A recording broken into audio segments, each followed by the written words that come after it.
మన శరీరంలోని 7 ముఖ్యమైన ఎనర్జీ సెంటర్స్ చక్రాల రూపంలోని ఉంటాయని చెప్పుకున్నాము కదా.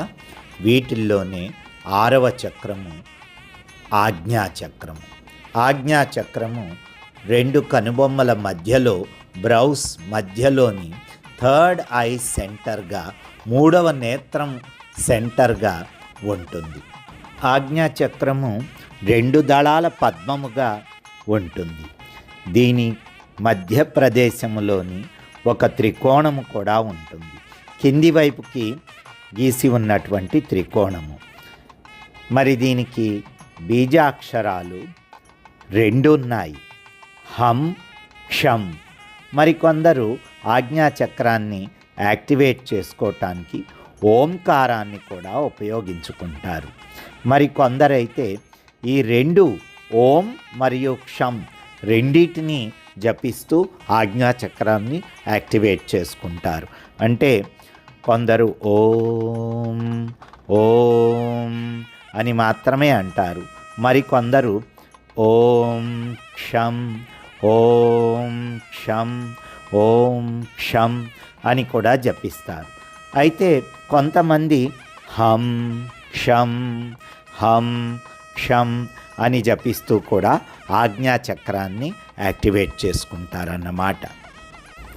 ఆజ్ఞాచక్రం యొక్క రంగు ఇండిగో, డీప్ బ్లూ కలర్లోని ఒక షేడ్ అన్నమాట. అలాగే ఆజ్ఞాచక్రాన్ని యాక్టివేట్ చేసేటువంటి ఆసనాలు బాలాసన, శీర్షాసన, సర్వాంగాసన, ఇంకా కొన్ని ఆసనాలు. ఈ ఆసనాలు వేస్తూ మనం క్షం క్షం అని మంత్రజపం చేసుకుంటూ ఉంటే ఆజ్ఞాచక్రం తేలిగ్గా యాక్టివేట్ అవుతుందన్నమాట. ఆజ్ఞాచక్రం యొక్క ఎలిమెంట్ తత్వము ప్రకాశం, కాంతి, వైట్ లైట్. మరి ఈ చక్రం యొక్క లాభాలేమిటి? ఎవరికైతే ఆజ్ఞాచక్రం బ్యాలెన్స్ అయి ఉంటుందో వారికి 3rd ఐ సెన్సేషన్ ఎక్కువ ఉంటుంది. అంటే 6th సెన్స్ ఎక్కువగా ఉంటుంది. అంటే చిన్న చిన్న విషయాల్లోని జరగబోయేవి ఏదన్నా సంఘటనలు వారికి ముందే తెలిసిపోవటము, ఒక వ్యక్తిని తదేక దీక్షగా చూస్తూ ఉంటే ఆ వ్యక్తి యొక్క గతము లేక వర్తమానము లేక భవిష్యత్తు చెప్పగలగడము, అలాగే మనకి జరగబోయే చిన్న చిన్న యాక్సిడెంట్స్ కానీ చిన్న ఏమన్నా ఇన్సిడెంట్స్ కానీ ముందుగానే మనకి తెలిసిపోవటము, ఇవన్నీ 3rd ఐ సెన్సేషను ఆజ్ఞాచక్రం బ్యాలెన్స్గా ఉన్న వాళ్ళకి చాలా తేలిగ్గా ఉంటాయి. అదే కాక ఆజ్ఞాచక్రము యాక్టివేట్ అయి ఉన్నవారికి, చక్కగా ఉన్నవారికి ఆలోచన శక్తి చాలా వివరంగా ఉంటుంది, చాలా క్లియర్గా ఉంటుంది.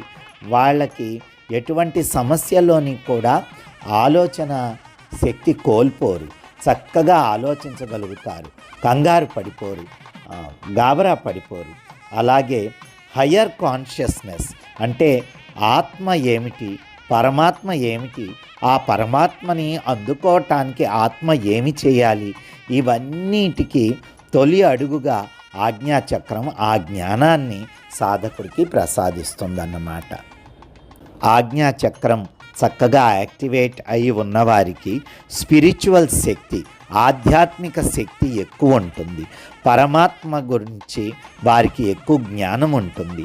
పరమాత్మ యొక్క తత్వాన్ని వారు చాలా తేలిగ్గా అర్థం చేసుకుంటారు. అంతేకాక వేదాలు, పురాణాలు, గీత ఇటువంటి మంచి గ్రంథాలు వారికి చాలా తేలిగ్గా అర్థమైపోతూ ఉంటాయి. అంతేకాక వారు నలుగురికి ఇవి చెప్పడానికి కూడా సామర్థ్యులై ఉంటారు. అయితే ఆజ్ఞాచక్రం ఇంబ్యాలెన్స్గా సరిగ్గా యాక్టివేట్ అయ్యి లేకపోతే, లేక అసలు ఆజ్ఞాచక్రం అస్సలు బ్యాలెన్స్గా లేకపోతే వారికి ఎప్పుడూ బ్రెయిన్లో ఏదో ఒక కన్ఫ్యూజన్ ఉంటుంది, సైకియాట్రిక్ ప్రాబ్లమ్స్ ఉంటాయి. వారు ఎదుట వారిని ఎప్పుడూ చెడుగానే భావించుకుంటూ ఉంటారు. అంతేకాకుండా ఎవరైనా నలుగురు కలిసి మాట్లాడుకుంటే వాళ్ళు ఏదో నా గురించే చెప్పుకుంటున్నారు, నా గురించే ఏదో చెడుగా మాట్లాడుకుంటున్నారు అనటం.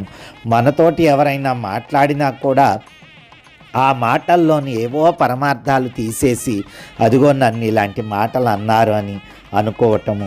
ఇలాగ ఒక కన్ఫ్యూజ్డ్ మైండ్తో ఉంటారు. హెల్యూసినేషన్స్ ఎక్కువ ఉంటాయి, ఊహలు ఎక్కువ ఉంటాయి, నిజం నుంచి దూరంగా ఉంటారు.